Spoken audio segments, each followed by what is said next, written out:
Hello and welcome to GINEXPLICABLE. My name is Sophia. I'm your host today. Your host with the most anger in her heart because there's been a lot that's going wrong today. But let's just get into it and pretend that we don't have any emotions. We're going to be talking about some mysterious shit, and we're going to be drinking some mysterious gin. Cheers. What I'm drinking today is called Little Number. It is not a gin. It's not. It's a lie. It is a vodka and pineapple. But rules are made to be broken. I've had a day, so don't talk to me about it because I've had enough. Let's talk about some mysterious things while drinking some gin. Disclaimer, if you're hoping to get some serious scientific amazing knowledge about what I'm going to be talking about today, go somewhere else because I just want to make you giggle. If you learn something in the meantime, then cheers. That's fucking great. Today we're going to be discussing the mystery of the Voynich Manuscript. And as someone who absolutely loves mysteries, I'd actually never delved into this one. I'd heard of it, but then for some reason I'd never delved into it. So I thought it could be fun to learn together. So that's exactly what we're going to do. I'm going to take you back to the year 1912. I don't really like old things because I can't really relate to them. But the year is 1912. Titanic, I think. There is a man. He's in Italy. What's he doing? I'd wager little holiday, visiting family and friends, having a little aperitivo, some burrata, visiting the Colosseum, pizza, pasta, a lot, I don't know, whatever. We can question all we want. One thing we know for certain, this guy was buying books. His name was Michael Voynich, and he was a book dealer. And I don't know if he went there specifically to buy books, but he did. So the Catholic Church, we know them. They basically were a little bit strapped for cash and were looking to sell some books, manuscripts, to the Vatican. But Michael Voynich got in there before the Vatican. I think, we don't really know 100% what happened, but basically he sort of intercepted the Catholics and bought 30 manuscripts. In amongst these manuscripts, there was one that he believed contained magic, mystical shit of the universe. So that's the Voynich Manuscript. It was not named the Voynich Manuscript. This confident little mofo named it. Michael Voynich named it himself because he was like, I found it. It's being named after me. The book that contains the most magical things in the world.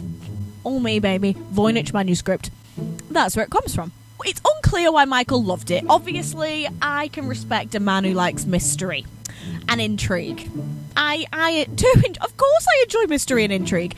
But this book was written in a language that nobody could understand. And it had mysterious pictures that nobody could understand. And look, I reckon if I found a book like that at a car boot sale, I would be stoked to be like, wow, this is so weird. You best believe I'd be trying to figure that shit out. But Michael took it to the next level. I don't know how much he actually paid for this book, but Michael was trying to sell this book for $100,000, which is $3 million, the equivalent of $3 million in today's money. The book was being showcased in various galleries and museums and stuff, but he just couldn't find a buyer because, yeah, I'm not being funny, if that book I bought at the car boot sale, I couldn't decipher it and I thought it was magic and people would probably think it was quite cool. They might give me £100 for it. Millions, I'm sorry, no, it's not happening. I love the belief, but no. 1930 he died and he left all his worldly possessions to his wife and his secretary. Interesting, right? His wife took one look at this book and was like, okay, and put it in a vault. Well, not a vault, maybe a locker. She put it in a safe place with a letter that said not to be opened to my death because she'd had enough of it. She didn't want to buy of it anymore. She was like, to my children, to my descendants, because I can't be asked. Michael's driving me absolutely nuts with this book. I've had enough. In 1962, the secretary gets a little mitts on it, and no, it was rightfully hers too, and sells it for $24,000, which I know is nowhere near the amount of money that Michael had wanted to sell it for, but holy mother of the Lord mercy Jesus Christ, for a book that no one can understand, pretty decent. That's, for reference, that's about $250,000 in today's money. The secretary sells it to a man, and he's called H.P. Krauss. He bought it, and he's like, can't read it. I can't understand it. So he gifts it to Yale. He doesn't even try and sell the motherfucking thing. He doesn't even try and sell the fucker. He just goes, it's out of my hands. Someone else figure it out. And I get it, and I do respect it. And I do respect him. That man. So now Yale has it, and then that's that. Let's talk a little bit about the actual manuscript itself. Where did it come from? So, short answer, no one knows. Long answer, there was a lot of people who'd had the manuscript before. I'm not going to talk about them because I think it's boring, but I'm going to put them on the screen. So a lot of men, maybe women, but let's face it, men fucking ruled that roost, so women probably didn't. We can date it back, well, I can't, but people can date it back to the years between 1404 and 1438. So 1400s. She old, and she was made from 14 cow skins, and it was 234 pages long. That's what I know for sure. The language it was written in is anyone's guess, and no one has deciphered it. But people have somehow figured out bits and bobs of what's going on, allegedly, but who knows anything, because language in and of itself is made up. And that's what I want to get more into. That's the bigger question at large here. Communication, language. How do we communicate? Why do we take what's written down as the truth? What is it all? What is all these little codes and shit that people just agree is the correct way to read and understand? I love it. I love it. But it does make you think, how did this all come to be? So it had different sections in this book. Botany, astronomy and astrology. I don't know what the difference is. Biology, cosmology, recipes, and pharmaceuticals. I don't know how people know this, because I just told you no one can decipher it. Botany is the biggest section in this book. However, the plants that are drawn, they're allegedly not from real life. However, I do see some of these pictures, and I do think the plants look familiar. So, I am definitely more of a visual gal. Let me show you some pictures of the manuscript, and let's learn together. The first picture I'm looking at here. Okay, now they're saying that these plants are made up. I'm no botanist. I'm not even that good at the garden, right? But I am in a garden and I have seen plants. These to me look like foxgloves. Okay, foxgloves attached to some weird bark with a weird tunnel. To me, I think this person has taken a hallucinogen and thought about the way that foxgloves can maybe work with the deeper system of roots. Let's zoom in on the language here too. It looks like Elvish. Obviously, Elvish isn't real. Well, I don't think so. It also could be Celtic. So, it is definitely not a language we know. It looks a little Arabic, a little bit Celtic, a little bit Greek. Am I just going to list all the languages? I don't know. This is not a language, but I think it could be a language. Let's look at another picture. This, to me, looks like a Venus flytrap. I'm not claiming to be a scientist.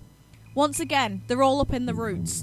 They're all up in what it means to be underground. I'm theorizing this person has had a pretty good time on mushrooms and is realizing that everything's connected to the earth. It could also be DMT or acid. Am I allowed to say those words on YouTube? I don't know. I'm not going to pay for this anyway. Once again, let's zoom in. This is page 34. Let's zoom in. What do we think it means? I think this person's stripping balls and is writing what he thinks to be the code of the universe, it is very interesting. Whoa. Okay. So this one is ones with women in a green bath. Okay, this is weird. This is Elvish. Whoa, they're in like a big water tower coming down from the clouds, riding down a water. This man is tripping balls. And they are imagining what it's like to flow from the water into a big waterfall. God, this is actually really, really interesting. I like this. What is this big spout up here? Is this the birth canal? Is this the mystery of birth? This is the mystery of birth, I think. It's the womb. And this is the mystery of birth. And this man or woman is off the tits, and they are thinking about how birth happens and the magic of a woman's body. Hello, what do we have here? This is DMT. Or some sort of hallucinogen. I've never taken DMT personally, but this looks like when you close your eyes when you have hallucinogens and it's going doo, doo, doo. and all those visuals. But all right, this is DMT. I don't have any other thing to add to it. But this is GINEXPLICABLE, so we can't take what we see at face value. Okay, looking into it a little more. Let's zoom in. Are those people having a fire circle? Oh my god, this is drugs. / he's cut a tree open, and then he's thought that he is in such a meditative state that he can hear the voice of God, who's telling him that all things are connected. This is just some sort of realization of his connection to the universe. That is what I think. Oh, okay, here are some theories, and I'm not going to lie, they do niche for me. They do Voynich for me, right? But here are the theories. It's a medical manual. Okay, why is it written like that? What are you on about with your medical diagnostic diagrams? No, don't like it. Okay, next one. It's a hoax. 234 pages is a lot of bloody fucking hoax, and a lot of time to be writing in that language. No. Okay. Next one, it was written by Roger Bacon, who is allegedly a wizard. Okay, I don't know. I want to know more about you. That doesn't help me. No. Okay. Next one is a woman's health manual. Once again, why are you written like that? What are you doing? What's happening? No. Okay, next one. It's a phonetic form of Old Turkish. I like it. I like this. Okay, we're getting somewhere. Okay. I like knowing where this language is coming from. The bigger question here, how we all come to understand language. Children, when they're learning to read and write, they will look at picture books, and they will look at the pictures in the book, and it will help them with the story. It will help them with the words. Think that you could understand if you couldn't understand the language, that you'd understand from the pictures. And we obviously can't understand from the pictures. We can only make our best guess. And which, to me, my best guess is tripping balls. Okay. Next thing. All language is made up. Everything we know really is made up. We're just thinking that it's true. Everything we come to know has come from someone else's mind. It has. I don't know. I'm feeling a little drunk now. But I also don't know. And this is really whet my appetite. Because I'm there's a lot of stuff going on that we actually don't know. My best guess? Mushrooms. Let me know your thoughts, theories, feelings, reactions. I am going to ruminate about this for the rest of my life, because actually it is very, very interesting. And I'm happy I did it. And I hope you liked it. But if you didn't like it, I liked it. That's it. Stay hungry, stay foolish, stay drinking gin or vodka unless you're an alcoholic, and then look after yourself. Make yourself some delicious chocolate snack. And I will see you next week. Bye!